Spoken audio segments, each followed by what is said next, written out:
close your eyes and feel the weight of your body settling into softness.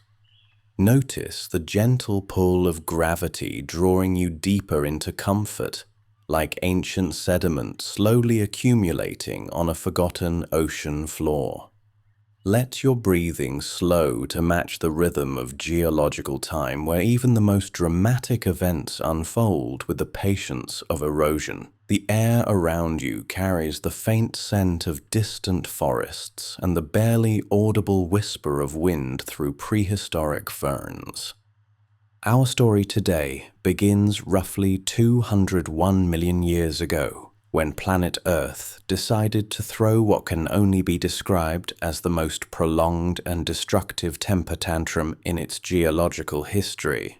Picture, if you will, a world that had been chugging along quite nicely, thank you very much, with its neat little Pangaea supercontinent and its modest collection of early dinosaurs who were still figuring out how to properly terrorize smaller creatures.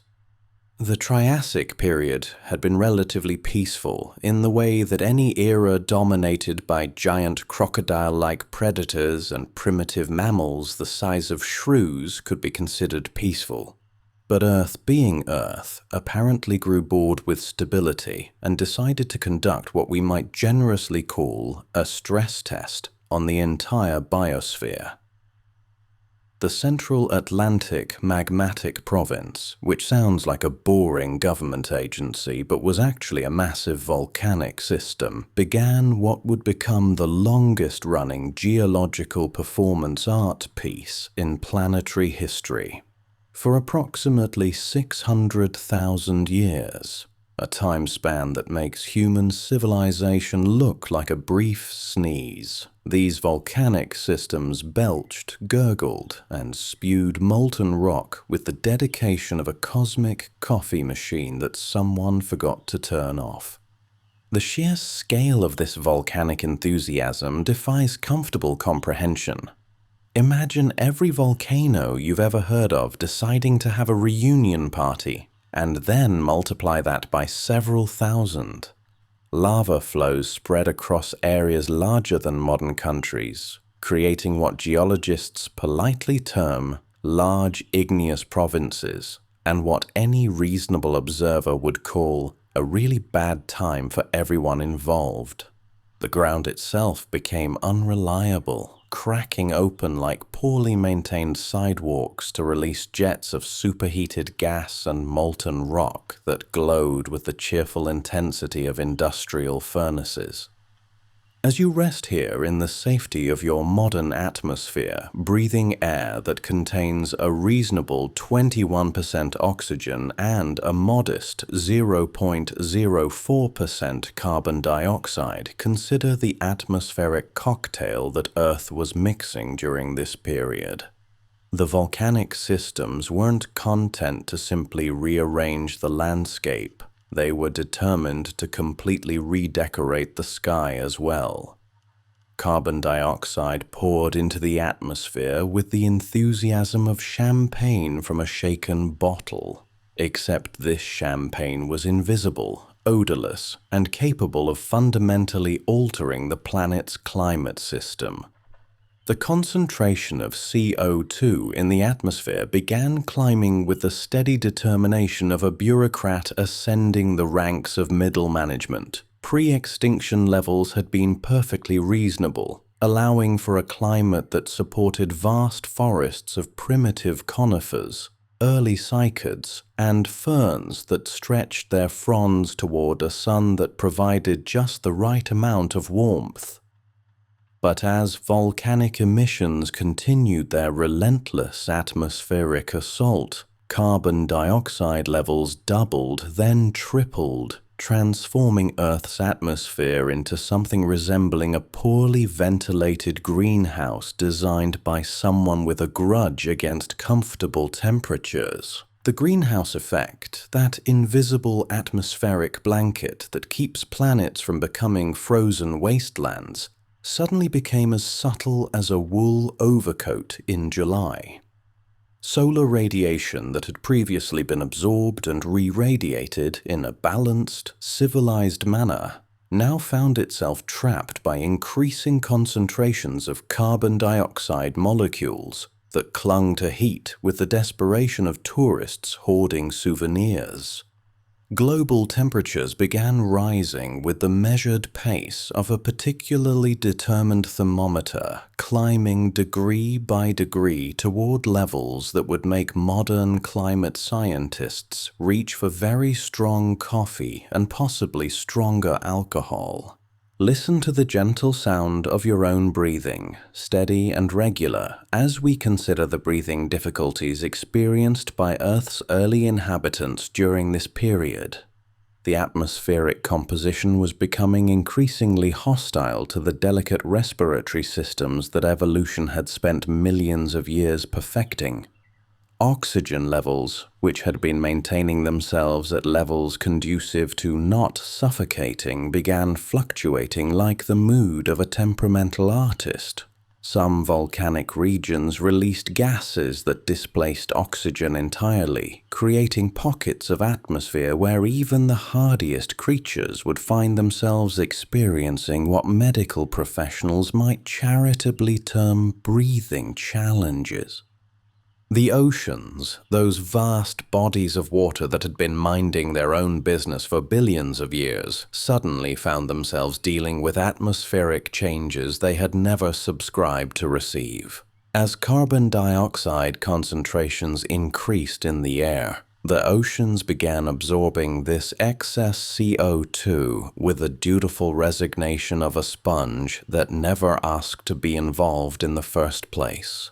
Ocean water, which had maintained a perfectly reasonable pH for geological ages, began experiencing what oceanographers refer to as acidification, and what marine life probably experienced as "everything suddenly tastes wrong and my shell is dissolving."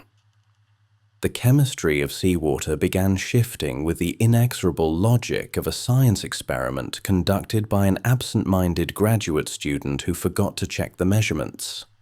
Calcium carbonate, that reliable building material that countless marine creatures had been using to construct their shells, exoskeletons, and protective coverings, suddenly discovered that it was about as stable as a sand castle at high tide.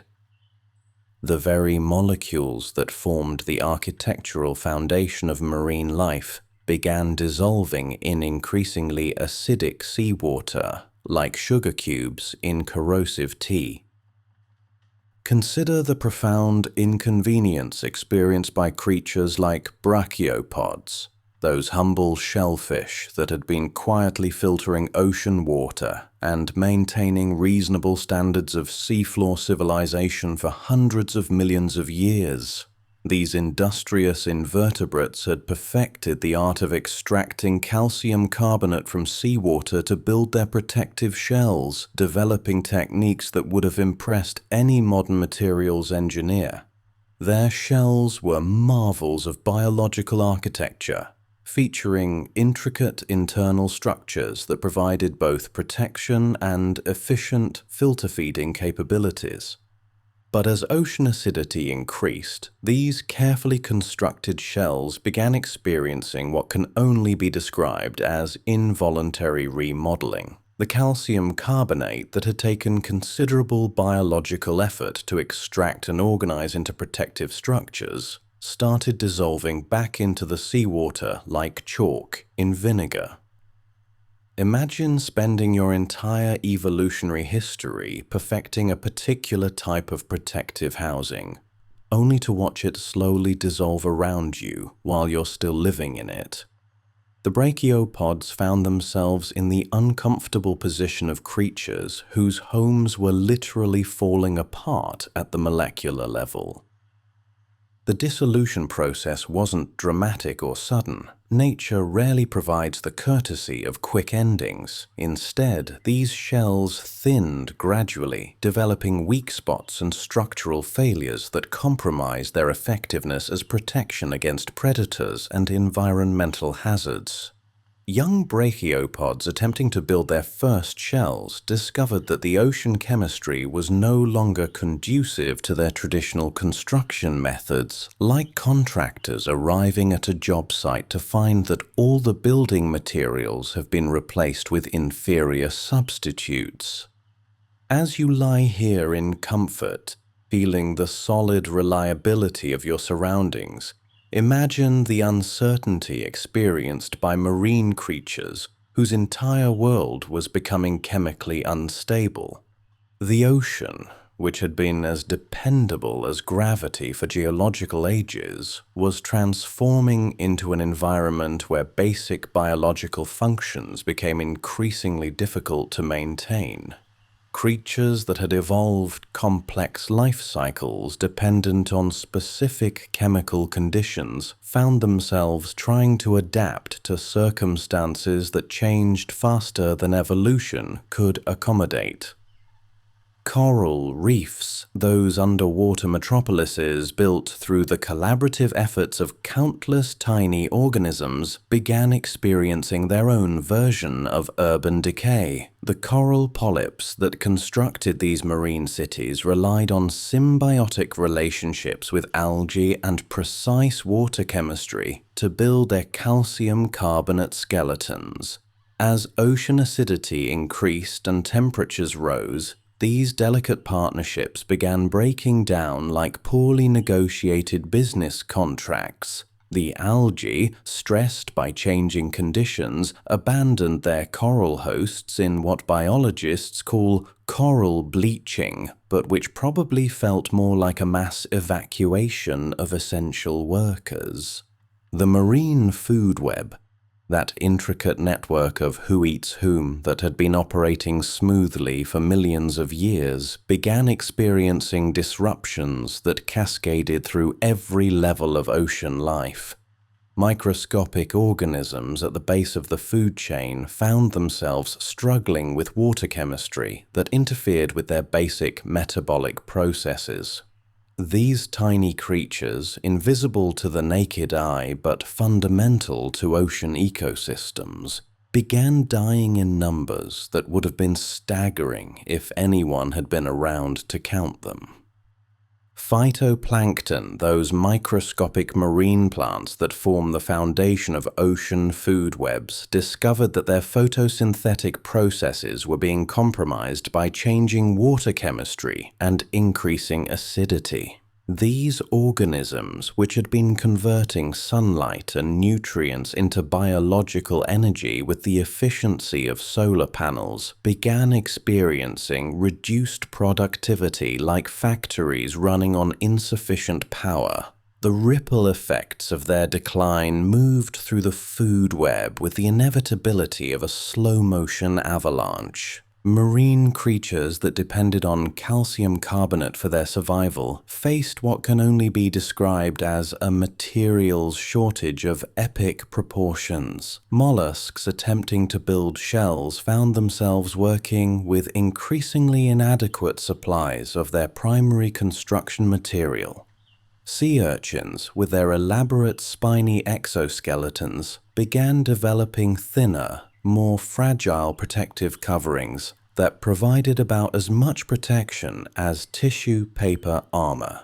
Crinoids, those flower-like echinoderms that had been decorating the ocean floor with their elegant stalks, found their calcium carbonate stems dissolving like forgotten popsicles. The process of extinction during this period wasn't characterized by dramatic mass die-offs or sudden catastrophic events. Instead, it resembled a very slow deflation of biological diversity, like air leaking from countless small punctures in the balloon of life. Species didn't disappear overnight. They gradually declined in numbers and range until they crossed that invisible threshold between critically endangered, and no longer participating in existence. On land, the effects of volcanic activity and climate change created their own unique challenges for terrestrial life. Forests that had been thriving in the relatively stable climate of the Triassic found themselves dealing with temperature increases that made their growing conditions increasingly uncomfortable. Plant species that had evolved to thrive in specific temperature ranges discovered that their preferred climate was moving away from them faster than they could migrate or adapt. The primitive conifers that dominated Triassic forests began experiencing what forest ecologists would recognize as heat stress, though they probably experienced it more as everything feels wrong and photosynthesis is becoming exhausting. These trees, which had been perfectly adapted to their environmental conditions, found themselves trying to survive in climates that were rapidly moving outside their tolerance ranges. Imagine being a plant that had spent millions of years perfecting its response to seasonal temperature variations, only to find that the seasons themselves were becoming unreliable. Forest fires, those occasional natural events that had previously served to clear underbrush and renew forest ecosystems, became more frequent and intense as rising temperatures created drier conditions and more combustible vegetation. What had once been isolated fires that burned small areas and then extinguished themselves naturally became larger, more destructive blazes that consumed entire forest ecosystems. The smoke from these fires added its own contribution to atmospheric chaos, creating hazy skies that filtered sunlight and further disrupted photosynthetic processes. The animal communities that depended on these forests found themselves dealing with habitat loss on a scale that modern conservation biologists would find dismaying. Early mammals, still small and relatively primitive, discovered that their preferred forest environments were becoming increasingly scarce and fragmented. These creatures, which had been successfully occupying ecological niches for millions of years, suddenly found themselves competing for dwindling resources in environments that were changing faster than their reproductive cycles could accommodate. Archosaurs, that diverse group of reptiles that included the ancestors of dinosaurs, crocodiles, and pterosaurs, experienced what can only be described as a significant reduction in their career opportunities. Many species that had been thriving in the stable climates of the Triassic found themselves unable to adapt to rapidly changing environmental conditions. The delicate balance between predators and prey, which had been maintained through millions of years of coevolution, began breaking down as environmental stresses affected different species in unpredictable ways. The extinction event wasn't democratically distributed across all forms of life. Some creatures, through the lottery of evolutionary adaptation or simple geographical luck, found themselves better equipped to survive the changing conditions. Early dinosaurs, which had been minor players in Triassic ecosystems, discovered that their particular combination of physiological and behavioral characteristics made them surprisingly well suited to the new environmental reality. These early dinosaurs possessed several advantages that would prove crucial during the extinction crisis. Their bipedal locomotion and relatively efficient respiratory systems gave them mobility advantages over many of their competitors. Their varied dietary preferences meant that they could adapt to changing food availability more easily than specialist feeders. Most importantly, they had not become overly specialized for the specific environmental conditions of the Triassic, which meant they weren't as vulnerable to environmental changes as creatures that had evolved highly specific adaptations. As volcanic activity continued its relentless atmospheric modification project, the planet's weather patterns began experiencing the kind of instability that would make modern meteorologists reach for career counseling. The increased greenhouse effect created more extreme temperature variations between different latitudes and altitudes.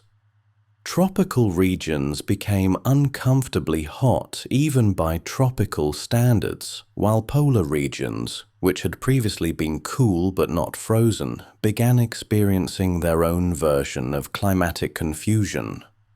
The atmospheric circulation patterns that had been reliably distributing heat and moisture around the planet began behaving like a climate system designed by a committee of arguing scientists. Wind patterns shifted, precipitation became unreliable, and seasonal cycles lost the predictability that countless species had evolved to depend upon. Creatures whose life cycles were timed to coincide with specific seasonal conditions found themselves attempting to reproduce, migrate, or hibernate at times when environmental conditions were no longer suitable for such activities. Ocean currents, those vast underwater rivers that had been circulating heat and nutrients around the planet for millions of years, began experiencing disruptions caused by changing water temperatures and salinity levels. The thermohaline circulation, that complex system of deep and surface currents driven by temperature and salinity differences, started behaving unpredictably as volcanic emissions altered atmospheric conditions and ocean chemistry simultaneously. The disruption of ocean currents had effects that rippled through marine ecosystems like a slowly spreading aquatic earthquake. Areas that had previously received regular nutrient upwelling from deep ocean waters found themselves experiencing marine versions of nutritional deficiency. Coastal regions that had depended on specific current patterns for their marine productivity discovered that their ocean neighborhoods were changing in ways that their resident species couldn't quickly adapt to accommodate. Marine reptiles, those large predators that had been ruling the oceans with the confidence of underwater kings, found themselves dealing with prey shortages and changing ocean conditions that challenged their dominance.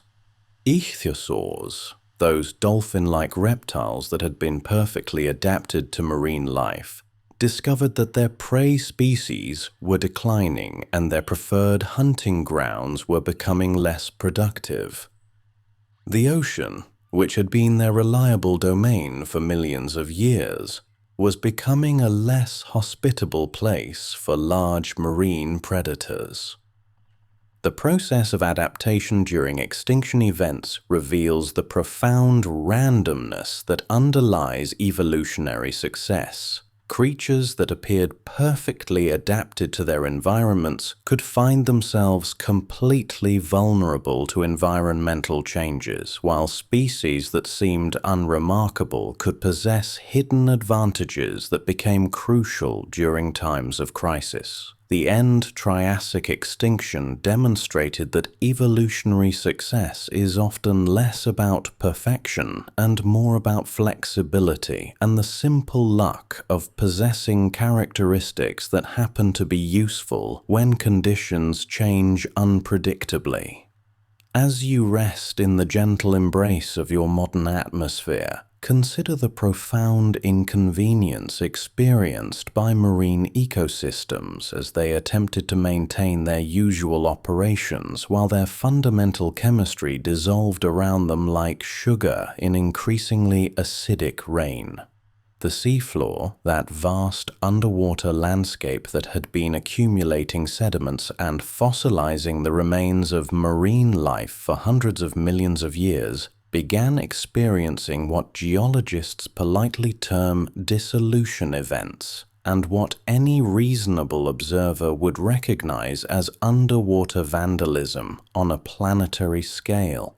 The calcium carbonate shells and skeletons that had been dutifully sinking to the ocean floor and creating layers of limestone for geological posterity suddenly found themselves subject to chemical revision. These carefully deposited remains, which should have been preserved for future paleontologists to puzzle over, instead began dissolving back into the seawater like chalk drawings in a rainstorm. The ocean floor, which had been accumulating a nice collection of fossilized memories, was essentially having its geological photo albums erased by chemistry that had lost all sense of historical preservation. Ammonoids, those spiral-shelled cephalopods that had been cruising through ancient oceans with the confidence of underwater fighter pilots, discovered that their aerodynamically perfect shells were becoming structurally unreliable. These creatures had spent millions of years perfecting the art of buoyancy control, using chambers in their spiral shells to regulate their depth in the water column with the precision of biological submarines. Their shells were marvels of natural engineering, featuring complex internal structures that allowed them to rise and sink through ocean layers while maintaining perfect hydrodynamic efficiency. But as ocean chemistry shifted toward acidity levels that would make a lemon wince, these carefully calibrated shells began developing what marine biologists would diplomatically call structural integrity issues. The walls between shell chambers began thinning, compromising the pressure differentials that allowed these creatures to control their vertical movement through the water. Imagine being a pilot whose aircraft is slowly dissolving around you while you're still trying to navigate three-dimensional space. The ammonoids found themselves in the uncomfortable position of creatures whose transportation system was experiencing involuntary disassembly. The decline of ammonoids created ripple effects throughout marine food webs that had depended on their ecological services for millions of years. These cephalopods had been both predators and prey, occupying crucial positions in the complex network of who eats whom that keeps marine ecosystems functioning. Their hunting strategies, which involved sophisticated coordination between jet propulsion, tentacle manipulation, and visual tracking, had made them effective controllers of smaller marine creatures. Their own substantial biomass had provided reliable nutrition for larger marine predators who had evolved hunting techniques specifically adapted to ammonoid anatomy and behavior. As ammonoid populations declined, the marine creatures they had been controlling began experiencing population booms that stressed other parts of the ecosystem. Small fish and crustaceans, no longer subject to ammonoid predation pressure, multiplied with the enthusiasm of organisms that had suddenly discovered their primary predators were experiencing technical difficulties. This population explosion created increased competition for food resources and habitat space, leading to the kind of ecological overcrowding that makes even the most social creatures yearn for personal space. Meanwhile, the large marine predators that had specialized in hunting ammonoids found themselves facing what career counselors might delicately term industry downsizing. Marine reptiles that had evolved specific hunting techniques for capturing spiral-shelled prey discovered that their specialized skills were becoming increasingly irrelevant as their preferred food source dwindled. These predators faced the choice of adapting to hunt different prey species or joining their former food sources in the expanding category of formerly successful marine life. The chemistry of extinction operates with the remorseless logic of a laboratory experiment conducted by a researcher who has lost interest in recording results. Ocean pH continued dropping with the steady persistence of a broken gauge. transforming seawater from its traditional life-supporting alkalinity toward acidity levels that would make even the most robust marine organisms question their career choices. The hydrogen ion concentration in seawater increased exponentially, creating chemical conditions that interfered with fundamental biological processes at the molecular level.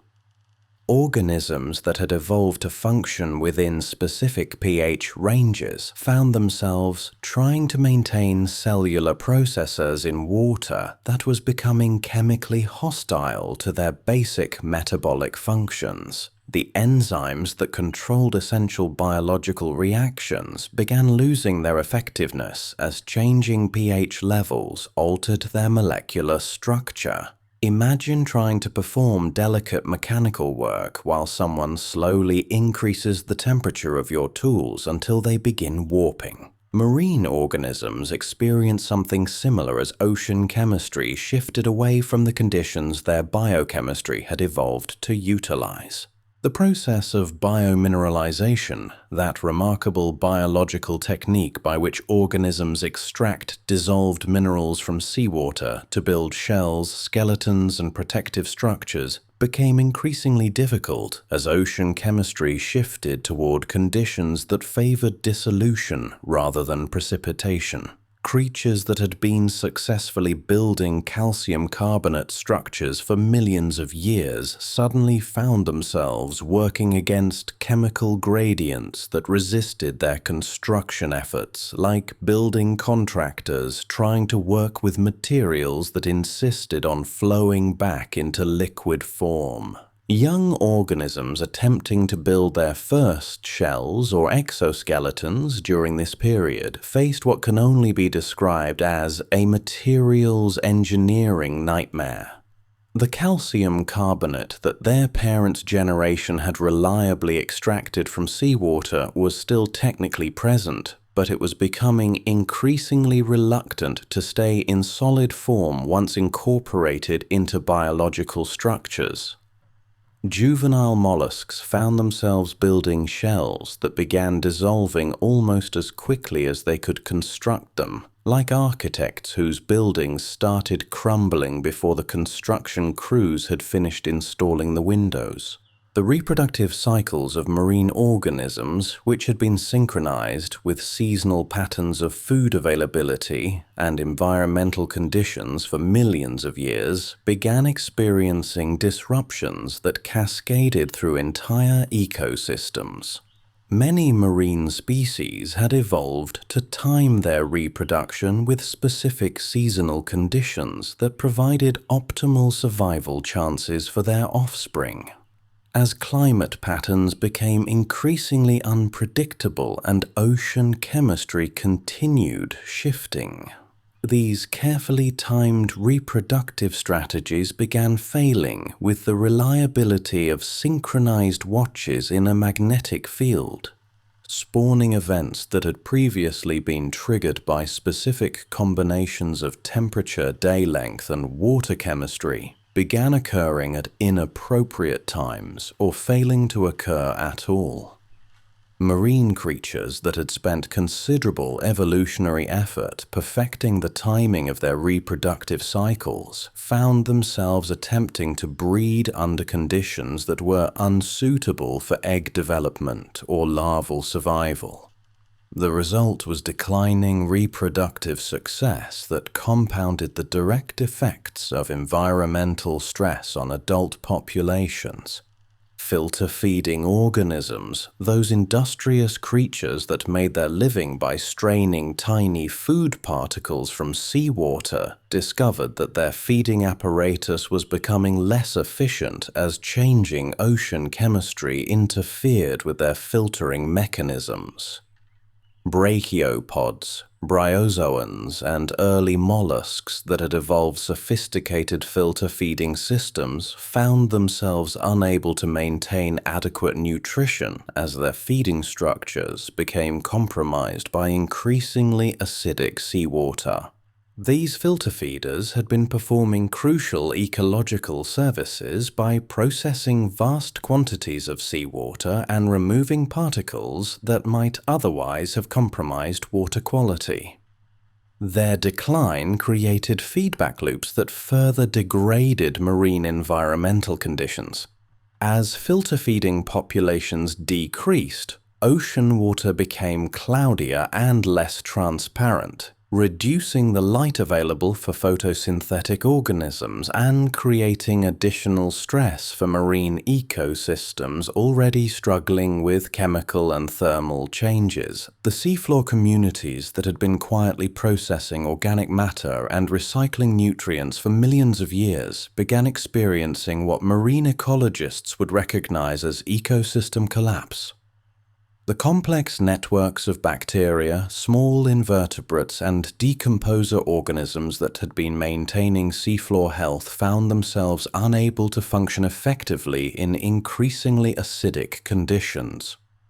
The biological processes that had been steadily converting dead organic matter into nutrients for other marine life began slowing down like biological machinery running on inadequate fuel. As seafloor ecosystems declined, the recycling of nutrients that had sustained marine productivity for geological ages became increasingly inefficient. Organic matter that should have been decomposed and returned to the water column as available nutrients instead accumulated on the seafloor, creating oxygen-depleted zones where even the most tolerant organisms struggled to survive. These dead zones spread across the ocean floor like underwater deserts, areas where the chemical conditions had become so hostile that virtually nothing could live. The expansion of oxygen-depleted areas in the oceans created additional challenges for marine life that was already dealing with acidification and temperature increases.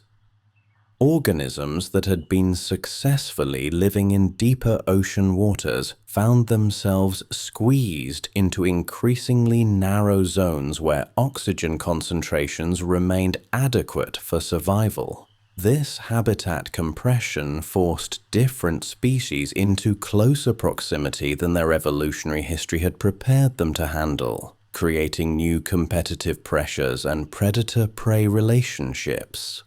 Marine ecosystems that had been stable for millions of years began experiencing the kind of rapid change that evolution typically requires much longer periods to accommodate. The pace of environmental change during the end-Triassic extinction was measured in thousands of years rather than the millions of years that evolution usually works with, creating a temporal mismatch between the speed of environmental change and the speed of evolutionary adaptation.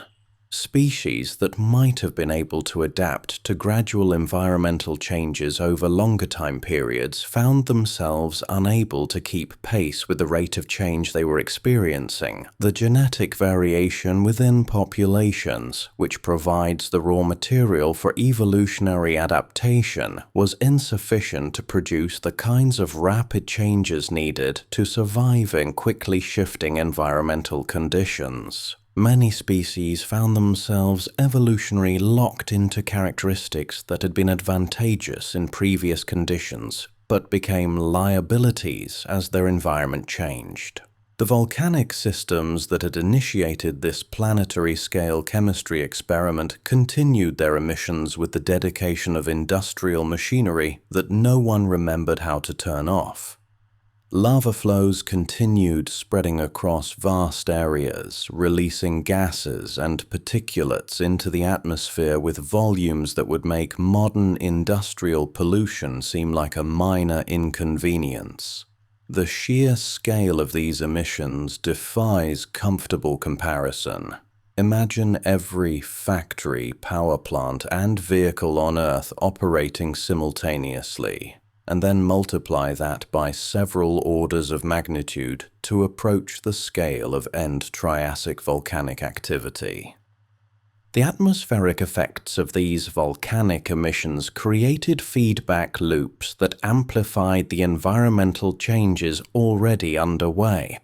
Increased carbon dioxide concentrations enhanced the greenhouse effect, which raised temperatures, which increased the rate of chemical reactions, which accelerated the release of additional greenhouse gases from warming soils and ocean sediments. The planet's climate system began experiencing the kind of positive feedback loops that climate scientists recognize as particularly troublesome.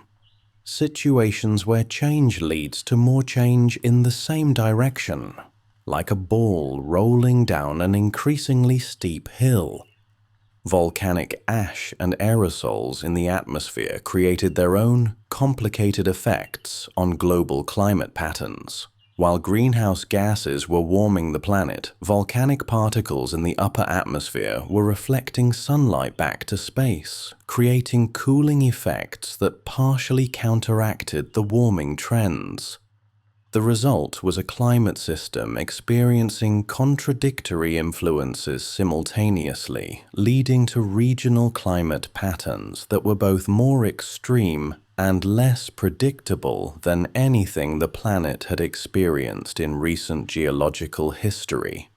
The interaction between volcanic cooling and greenhouse warming created climate conditions that changed not only in their average values, but in their variability and unpredictability. Ecosystems that had evolved to thrive within specific temperature ranges found themselves dealing not only with average temperatures outside their tolerance zones, but also with temperature swings that made seasonal planning impossible. Plants that had timed their growth cycles to predictable seasonal patterns discovered that the seasons themselves were becoming unreliable.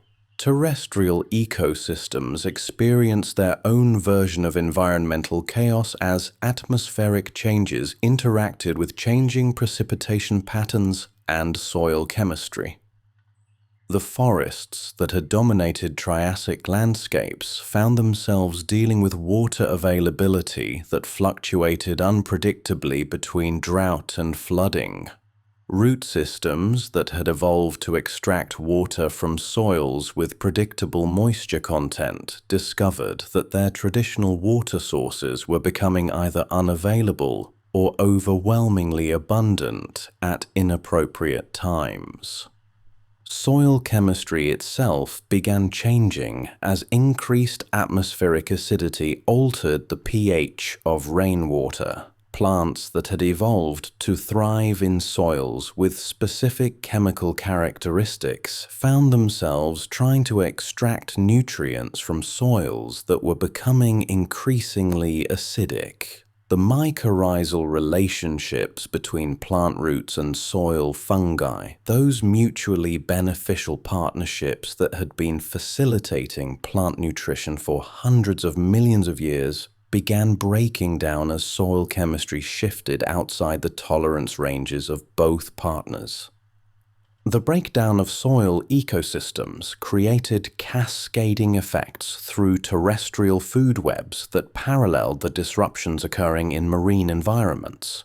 Insects and other small invertebrates that depended on specific soil conditions for their life cycles found themselves unable to complete their developmental stages successfully.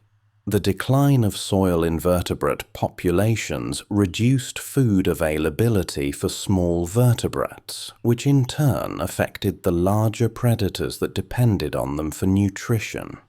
Early mammals, those small furry pioneers that had been quietly occupying ecological niches throughout the Triassic, found themselves dealing with habitat changes that challenged their survival strategies. These creatures had evolved to thrive in stable forest environments with predictable food sources and adequate shelter opportunities. As forests became fragmented and environmental conditions became increasingly unpredictable, mammalian populations experienced the kind of stress that reduces reproductive success and increases mortality rates. The mammalian strategy of maintaining constant body temperature through internal heat generation which had been an advantage in stable environments, became energetically expensive as environmental conditions became more extreme and unpredictable. Small mammals found themselves expending increasing amounts of energy simply maintaining their basic physiological functions, leaving less energy available for reproduction, growth, and other activities essential for population maintenance. Many mammalian species that had been successfully occupying specific ecological niches for millions of years found themselves unable to maintain viable populations as their preferred habitats disappeared or became degraded. The specialized feeding strategies that had allowed different mammalian species to coexist in the same environments became liabilities when food sources became scarce or unreliable. Mammals that had evolved to eat specific types of seeds, insects, or plant material discovered that their preferred food sources were declining faster than they could adapt to alternative diets. The extinction event affected different groups of organisms with the apparent randomness of a natural disaster that no one had thought to prepare for. Some lineages that appeared perfectly adapted to their environments vanished entirely, while other groups that seemed unremarkable not only survived but eventually flourished in the post-extinction world. The patterns of survival and extinction during the end-Triassic event reveal the fundamental unpredictability of evolutionary success during times of environmental crisis.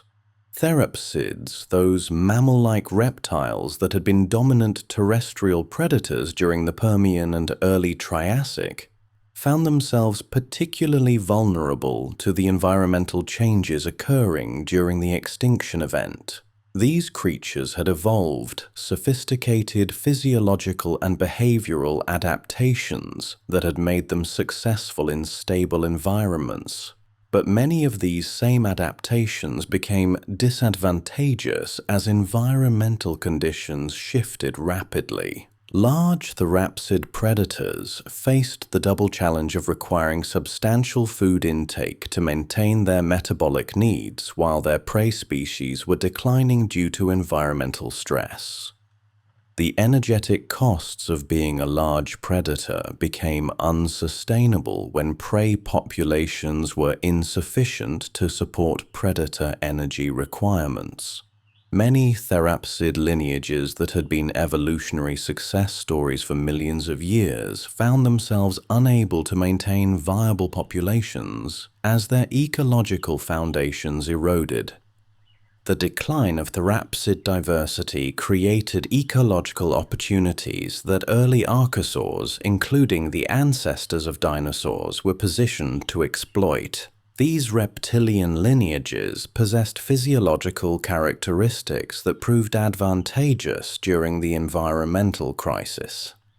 Their lower metabolic rates meant they could survive on less food than mammal-like therapsids, and their varied dietary preferences gave them flexibility in food source selection as ecosystems changed.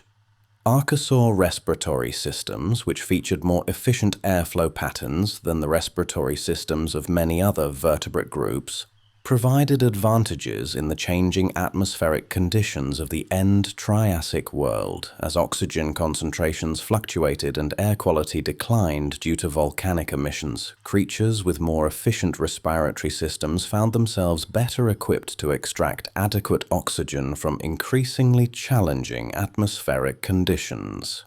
The early dinosaurs that survived the end-Triassic extinction possessed a combination of characteristics that happened to be well suited to post-extinction environmental conditions.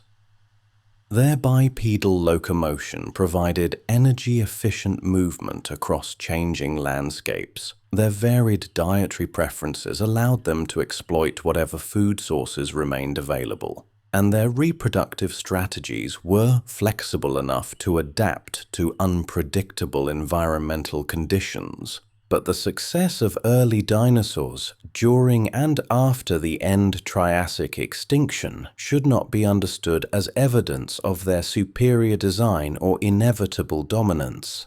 Their survival was largely a matter of possessing characteristics that happened to be useful during a particular environmental crisis, combined with the simple luck of not being over-specialized for the specific conditions that were disappearing.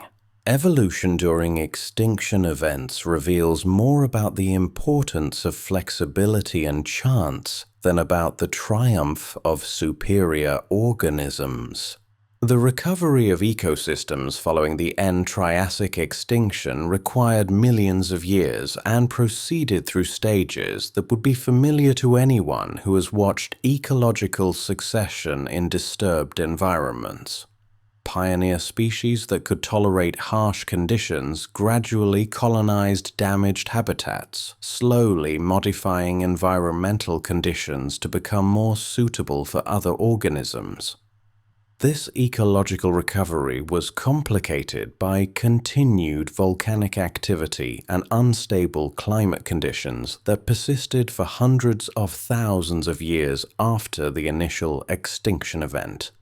The ocean recovery process was particularly slow due to the time required for ocean chemistry to return to conditions suitable for calcifying organisms. The acidic conditions that had dissolved the shells of countless marine creatures persisted long after volcanic emissions began declining because ocean chemistry changes much more slowly than atmospheric chemistry. Marine ecosystems had to rebuild their foundation species from the limited surviving populations that had managed to persist in refugia where conditions remained tolerable. Continental shelves that had previously supported diverse communities of shell-building organisms remained largely barren for extended periods as ocean chemistry slowly returned to alkaline conditions. The limestone deposits that had been accumulating on the seafloor for millions of years gave way to different types of sediments that reflected the absence of calcifying organisms from marine ecosystems. The gradual return of calcifying organisms to marine ecosystems occurred through evolutionary processes that developed new approaches to shell construction that were more resistant to acidic conditions. The mollusks, brachiopods, and other shell-building creatures that eventually repopulated marine environments often featured shell structures that were thicker, more robust, or chemically different from their pre-extinction predecessors.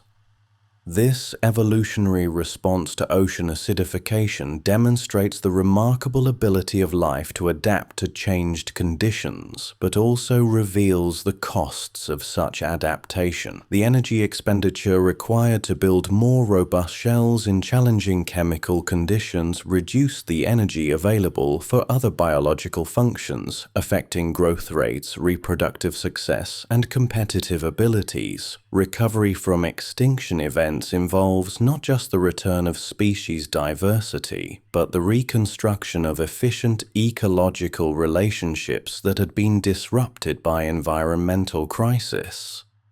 The terrestrial recovery process followed similar patterns of gradual recolonization and ecosystem reconstruction. Early post-extinction plant communities were dominated by species that could tolerate disturbed soils and unstable climate conditions.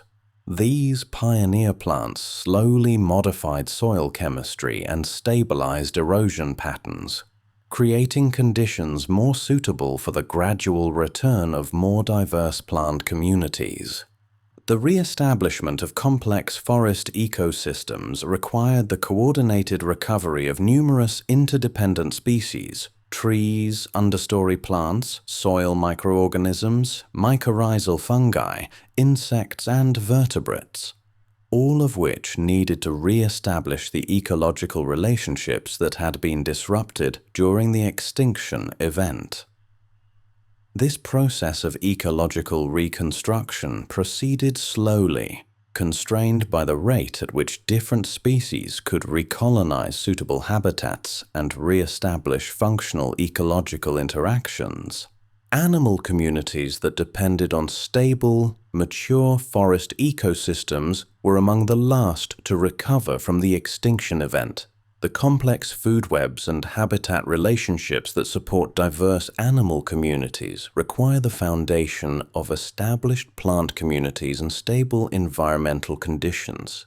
Species that had specialized ecological requirements found themselves waiting for appropriate habitats to develop before they could expand their populations and geographic ranges. The end-Triassic extinction and recovery thus illustrates both the fragility and the resilience of life on Earth.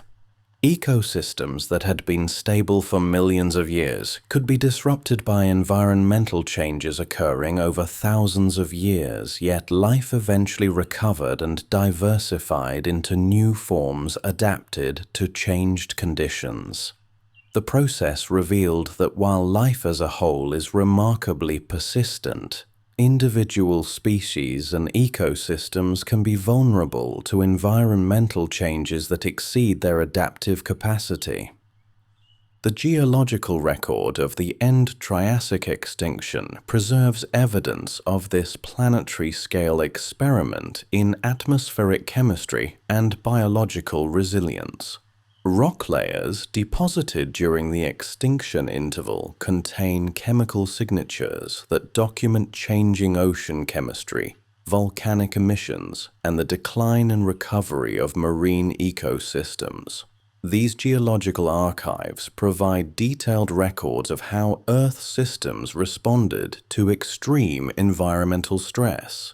Carbon isotope ratios in marine sediments document the massive release of carbon dioxide from volcanic sources and the disruption of normal carbon cycling processes. Oxygen isotope ratios preserve records of temperature changes and ocean circulation patterns during the extinction interval. The absence of limestone deposits in many regions documents the collapse of calcifying marine communities and the slow recovery of ocean alkalinity. The fossil record of the end-Triassic period reads like a paleontological obituary written in stone, documenting the gradual disappearance of creatures that had been successful for millions of years, with the methodical thoroughness of a cosmic accountant closing books on unsuccessful ventures. Layer by layer, the rocks preserve evidence of declining diversity as species after species failed to leave descendants in the geological strata above their final appearances. The limestone layers that had been accumulating steadily for millions of years, built from the shells and skeletons of countless marine organisms, gave way to darker sediments that spoke of oceans where calcifying creatures had become scarce as comfortable retirement homes. Conodonts, those tiny eel-like creatures that had been dutifully serving as the ocean's microscopic middle management for over 300 million years, finally received their permanent termination notices during the end-Triassic extinction. These remarkable organisms had survived multiple previous extinction events, adapted to countless environmental changes, and maintained their ecological roles through geological upheavals that had eliminated many other lineages. Their phosphatic feeding apparatus, those tiny tooth-like structures that paleontologists use to identify conodont species, represent some of the most abundant fossils in Paleozoic and early Mesozoic rocks, but the end-Triassic environmental crisis proved too severe even for these adaptable survivors. The combination of ocean acidification, temperature changes, and disrupted food webs finally overwhelmed the physiological tolerances that had sustained conodont populations through hundreds of millions of years of planetary change. Their extinction marked the end of one of the longest-running success stories in the history of marine life. creatures that had witnessed the rise and fall of countless other species while maintaining their own ecological persistence. The disappearance of conodonts created gaps in marine ecosystems that had relied on their ecological services for geological ages. These creatures had been important processors of marine organic matter, converting dead and decaying material into forms that could be utilized by other marine organisms. Their feeding activities had helped maintain water quality and nutrient cycling in marine environments that had depended on their biological services for ecosystem stability. As you rest here in the safety of the present, where extinction is a concept that happens to other species in documentaries rather than an immediate personal concern, consider the gradual nature of most evolutionary endings. The final conodonts didn't experience a dramatic apocalyptic moment. They simply found themselves in a world where their fundamental biological requirements could no longer be met. Their populations declined gradually, their geographic ranges contracted to smaller and smaller refugia, until eventually no habitats remained where their species could maintain viable breeding populations. The marine communities that had been built around conodont ecological participation began reorganizing themselves around the absence of these long-term ecosystem members. Other organisms gradually expanded into the ecological niches that conodonts had been occupying. But this restructuring process required extensive evolutionary time and often resulted in marine communities that functioned differently from their pre-extinction predecessors. Plant communities on land were experiencing their own versions of ecological reorganization as climate changes eliminated many species that had been dominant components of Triassic forests. The coniferous trees that had formed the canopy of these ancient forests found themselves dealing with temperature and precipitation patterns that exceeded their physiological tolerance ranges. These trees, which had been successfully growing in the same regions for millions of years, discovered that their local climate was moving away from them faster than they could migrate or adapt. Forest succession patterns that had been predictable for millions of years began breaking down as the environmental conditions that supported mature forest communities became increasingly rare. Pioneer plant species that had previously been restricted to disturbed areas found themselves able to colonize regions where mature forests had been eliminated by environmental stress. The result was landscapes dominated by early successional vegetation that would have been rare in stable pre-extinction environments. The breakdown of mature forest ecosystems created cascading effects through terrestrial animal communities that had evolved to depend on the complex habitat structure provided by old-growth forests. Animals that required specific microhabitats within mature forests found themselves without suitable living spaces as forest communities simplified into early successional vegetation.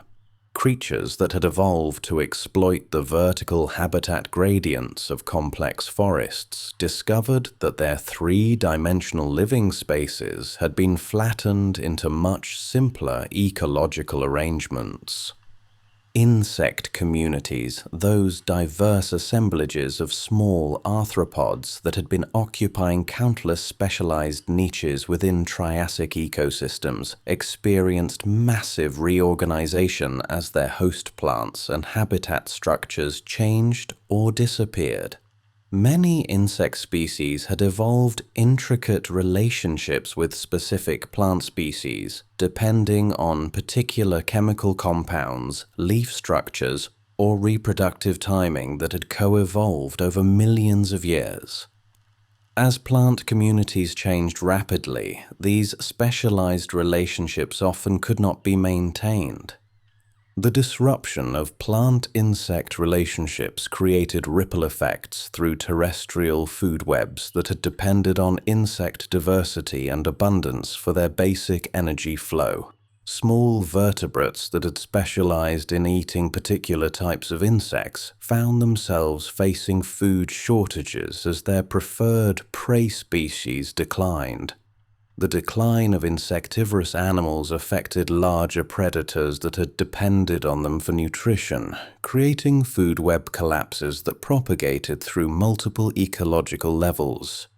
Freshwater ecosystems, those inland aquatic communities that had been developing their own distinctive characteristics separate from marine environments, faced unique challenges as changing precipitation patterns and terrestrial runoff altered their water chemistry and flow regimes.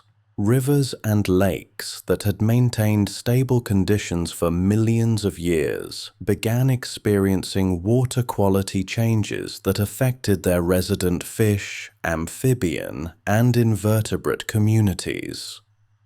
The acidification that was affecting marine environments also impacted freshwater systems as increasingly acidic precipitation changed the chemistry of rivers and lakes.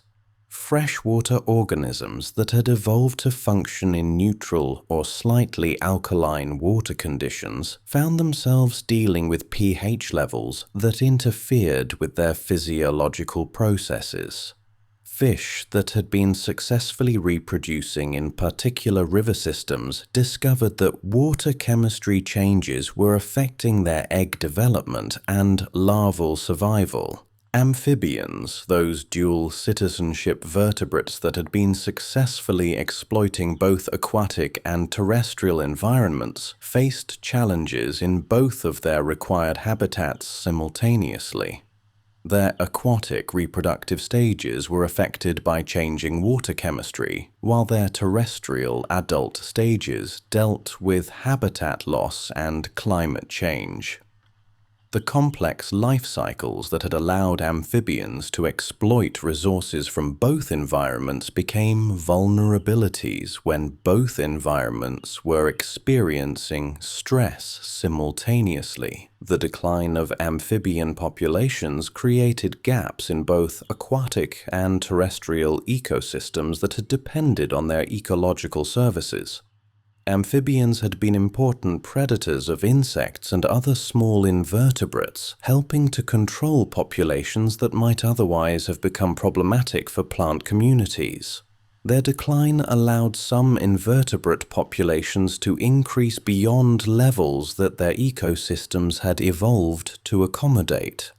Early archosaurs, those reptilian lineages that would eventually give rise to dinosaurs, crocodiles, and pterosaurs, found themselves inheriting ecological opportunities from the declining therapsid and amphibian communities. These archosaurs possessed physiological characteristics that proved advantageous during the environmental crisis: more efficient respiratory systems, lower metabolic rates, and behavioral flexibility that allowed them to exploit changing food resources. The respiratory efficiency of early archosaurs became particularly important as atmospheric conditions became more challenging due to volcanic emissions and changing oxygen concentrations. Their air sac respiratory systems, which moved air through their lungs in a unidirectional flow rather than the bidirectional breathing pattern used by mammals, allowed them to extract oxygen more efficiently from air that was becoming less reliable in its composition. The success of early archosaurs during the end-Triassic extinction demonstrates how characteristics that evolved for one purpose can become advantageous for entirely different reasons when environmental conditions change. The respiratory adaptations that had originally evolved to support active lifestyles became survival advantages when air quality deteriorated. The behavioral flexibility that had allowed archosaurs to exploit diverse food sources became crucial when traditional food webs collapsed. Marine reptiles that had been dominating ocean ecosystems as apex predators found themselves facing the marine equivalent of economic recession as their prey species declined and ocean conditions became less suitable for large predators. Ichthyosaurs, those dolphin-like reptiles that had been perfectly adapted to marine hunting, discovered that the fish and cephalopod populations they depended on were declining faster than alternative prey species could replace them. The energetic requirements of being a large marine predator became unsustainable when prey abundance dropped below levels that could support predator energy needs. Marine reptiles that had been successful hunters for millions of years found themselves unable to maintain their body condition and reproductive success as food became increasingly scarce. Many lineages of marine reptiles that had been dominant components of ocean ecosystems disappeared during the end-Triassic extinction, leaving ecological niches that would eventually be filled by entirely different groups of organisms. The recovery of marine ecosystems after the end-Triassic extinction followed patterns that would be repeated in later extinction events. The gradual return of basic ecosystem functions followed by the slow redevelopment of complex ecological relationships. Small generalist organisms were typically the first to recolonize disturbed marine environments, gradually creating conditions suitable for more specialized species.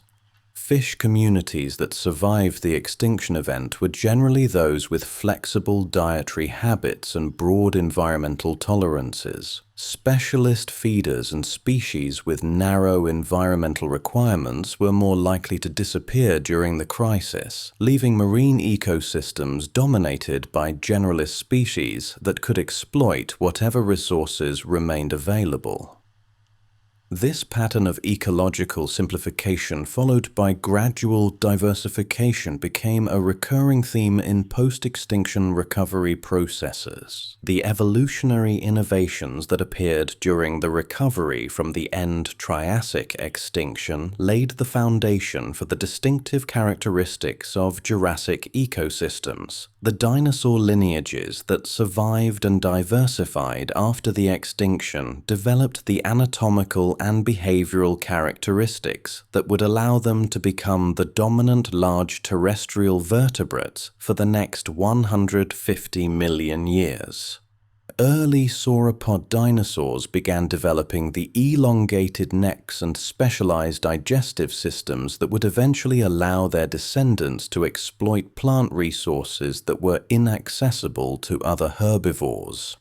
The basic body plan that would characterize later sauropod giants was established during the early recovery period following the end-Triassic extinction, when environmental conditions favored animals that could efficiently process large quantities of relatively poor quality plant material. Theropod dinosaurs diversified into the various predatory niches that had been vacated by extinct therapsid and archosaur lineages.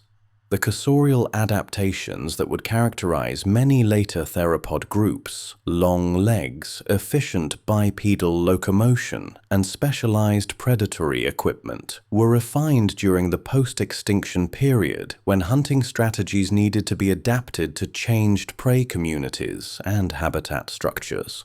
The flowering plants that would eventually revolutionize terrestrial ecosystems were still millions of years in the future, but the end-Triassic extinction created ecological conditions that would favor their eventual evolution and success. The simplified plant communities that dominated post-extinction landscapes provided fewer resources for herbivorous animals, creating selection pressures that would eventually favor more efficient plant-animal interactions. Ocean chemistry recovery from the end-Triassic acidification event required geological timescales that dwarf human comprehension of environmental change. The buffering capacity of seawater, which normally maintains ocean pH within narrow ranges suitable for marine life, had been overwhelmed by the massive volcanic carbon dioxide emissions. Restoring ocean alkalinity required the slow weathering of continental rocks and the gradual removal of excess carbon dioxide from the ocean atmosphere system.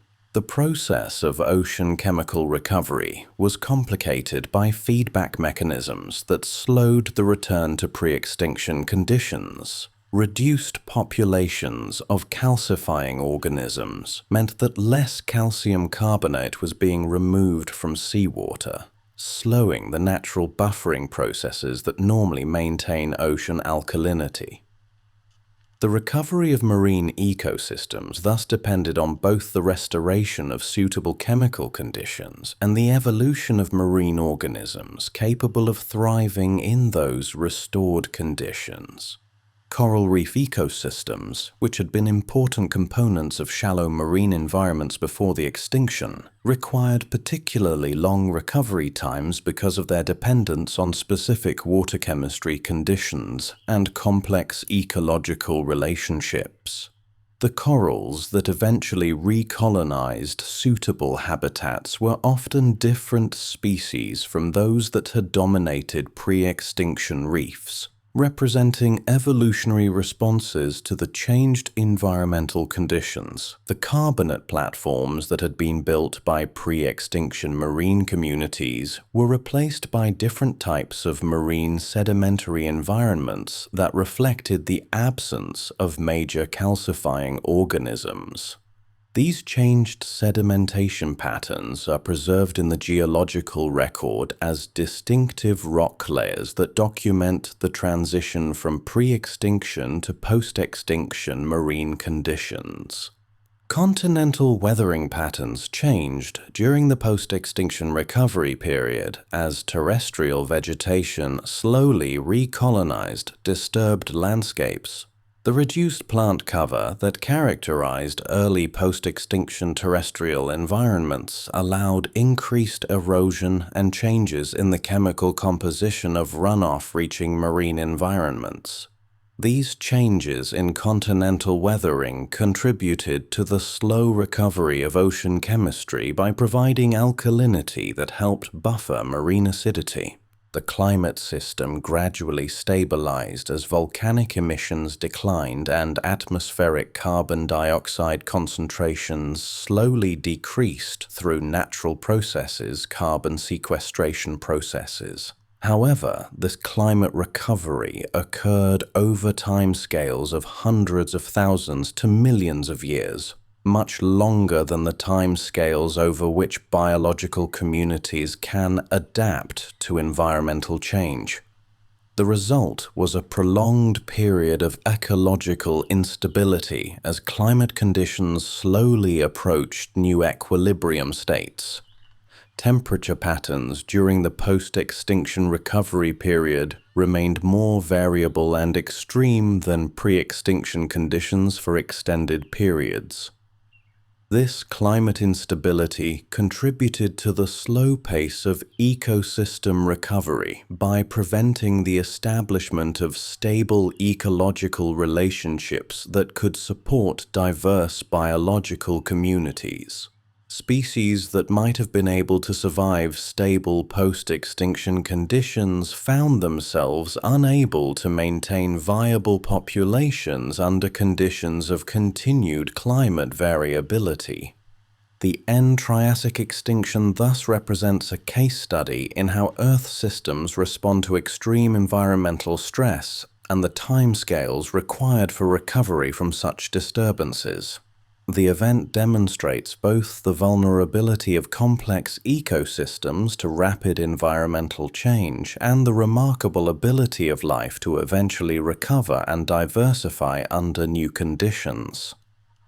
The patterns of extinction and recovery established during this event would be repeated with variations during later extinction events in Earth's history. The survivors of the end-Triassic extinction carried forward genetic and ecological characteristics that had proved resilient during environmental crisis. These surviving lineages became the ancestors of the distinctive Jurassic fauna and flora that would characterize the next phase of Earth's biological history. Their success during the extinction event shaped the evolutionary trajectory of life on Earth for millions of years into the future.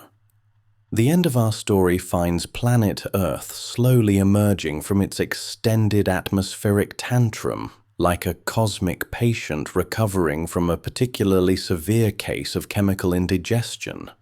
The volcanic systems that had been enthusiastically redecorating the atmosphere for 600,000 years gradually reduced their emissions to more reasonable levels, allowing the planet's climate system to begin its slow journey towards something resembling stability. Ocean chemistry began its glacial recovery process, pH levels slowly climbing back toward alkalinity levels that wouldn't dissolve calcium carbonate faster than organisms could build it. The survivors of this planetary crisis, early dinosaurs, marine reptiles adapted to chemical chaos, plants tough enough to grow in unreliable climates, and countless small creatures whose flexibility had proved more valuable than specialization, found themselves inheriting a world that was simultaneously depleted and full of opportunity. They had endured Earth's beta test of atmospheric chaos and lived to populate the ecosystems that would define the Jurassic period. As you drift towards sleep in your comfortably stable atmosphere, breathing air with reliable oxygen concentrations, and surrounded by the products of 200 million years of post-extinction recovery, remember that you are the descendant of organisms that survived this planetary dress rehearsal for climate change. Your existence is testimony to the remarkable persistence of life through environmental conditions that would make today's climate scientists reach for very strong coffee and possibly stronger alcohol. The end-Triassic extinction stands as a reminder that Earth's climate system is capable of changes that dwarf human timescales while operating with the inexorable logic of chemistry and physics that care nothing for the convenience of living creatures. Yet it also demonstrates that life, while vulnerable to rapid environmental change, possesses a remarkable ability to adapt, recover, and eventually flourish under new conditions. Sleep well, knowing that your planet has survived worse atmospheric chemistry than anything currently on offer, and that the descendants of tiny Triassic survivors eventually evolved into creatures capable of understanding and documenting their own unlikely existence. The ocean outside your window maintains its alkalinity within narrow ranges, the atmosphere continues its reliable mixture of gases, and the climate operates within parameters that allow complex civilizations to develop concerns about relatively minor environmental fluctuations.